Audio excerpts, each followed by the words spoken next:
جس نے اللہ کو ناراض کر دیا نا اور وہ اللہ کی ناراضگی کی حالت میں مر گیا تو یہ سمجھ لیجئے کہ بس اس کا یا تو وہ جہنم میں جائے گا، اگر اللہ نے اس کو معاف کر دیا تو جنت میں جا سکتا ہے، لیکن نہیں تو اس کے لیے جہنم تو پکی ہو گئی بھائی۔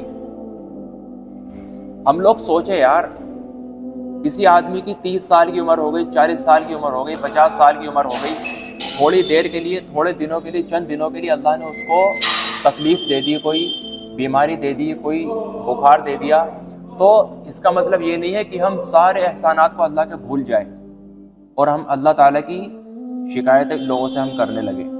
اس کا یہ مطلب بالکل بھی نہیں ہے، ایسا نہیں ہونا چاہیے بالکل بھی۔ اللہ کے احسانات کو ہمیشہ یاد رکھو میرے کو، ہمیشہ یاد رکھو اللہ کے احسانات کو۔ اللہ تعالیٰ کے اتنے زیادہ احسان ہیں ہم لوگوں کے اوپر۔ اللہ تعالیٰ نے ہمیں کھانے پینے کے لیے سامان دیا، لباس دیا، چلنے پھرنے کے لیے ہمارے لیے زمین بنائی اللہ نے، اور بہت ساری چیزیں ہمارے اوپر اللہ تعالیٰ نے احسان کیے۔ اگر آدمی ان سارے احسانات کو نہ دیکھتے ہوئے بھی اگر صرف اپنی ہی باڈی کے اوپر، جو اللہ نے ہماری باڈی کے اندر احسان کیے ہیں، اگر اپنی باڈی کے اوپر غور کر لینا اچھی طرح سے، تو پھر وہ اللہ تعالیٰ کی کبھی بھی نافرمانی کرنے کی سوچ نہیں سکتا۔ لیکن ہم لوگ غور نہیں کرتے بالکل بھی۔ ہم اپنی باڈی پر، اپنی آنکھوں پر، ان پر غور کریں کہ اللہ نے ہمیں کتنی دور تک صاف ستھرا دیکھنے کی صلاحیت دی۔ اللہ نے ہمارے ہاتھ پیروں میں جوڑ لگائے، اگر یہ جوڑ نہ ہوتے تو ہم کھاتے پیتے کس طرح کی؟ اگر یہ پنجوں کے اندر، ان کے اندر موڑنے کی اللہ صلاحیت نہیں رکھتا، ان انگلیوں کو موڑنے کی صلاحیت نہیں رکھتا، اس کے اندر جان نہیں رکھتا، تو پھر ہم چیزوں کو پکڑتے کیسے؟ اللہ تعالیٰ نے